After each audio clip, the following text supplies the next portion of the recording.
ভূরাজনৈতিক উত্তেজনা ও বৈশ্বিক অর্থনৈতিক অনিশ্চয়তার কারণে বিনিয়োগকারীরা ঝুঁকিপূর্ণ সম্পদ থেকে নিরাপদ বিনিয়োগের দিকে ঝুঁকছেন। এর প্রভাবে বিশ্ববাজারে স্বর্ণের দাম নতুন ইতিহাস গড়েছে। প্রথমবারের মতো প্রতি আউন্স স্বর্ণের দাম $৫,৫৫০ ছাড়িয়েছে। ২৯ জানুয়ারি স্পট মার্কেটে স্বর্ণের দাম ২.৯% বেড়ে প্রতি আউন্স $৫,৫৫৪.৭৬ পৌঁছেছে।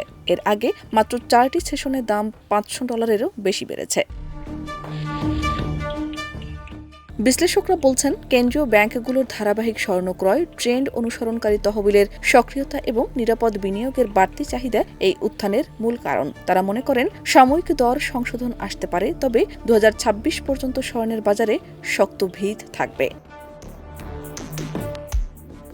মধ্যপ্রাচ্যের উত্তেজনা ও মার্কিন-ইরানের সম্পর্কের অস্থিরতা বাজারকে আরও প্রভাবিত করছে। মার্কিন প্রেসিডেন্ট ডোনাল্ড ট্রাম্প ইরানকে পারমাণবিক আলোচনা শুরু করার আহ্বান জানালে ইরান পাল্টা হুমকি দিয়েছে।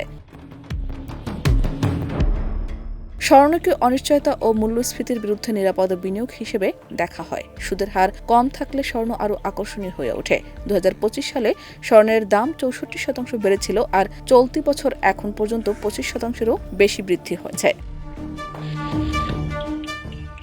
সর্বশেষ স্পট রূপার দাম 1.5% বেড়ে প্রতি আউন্স $118.36 পৌঁছেছে। একই সঙ্গে প্লাটিনাম $2,697.54 ও প্যালাডিয়াম $2,091.15 উঠেছে।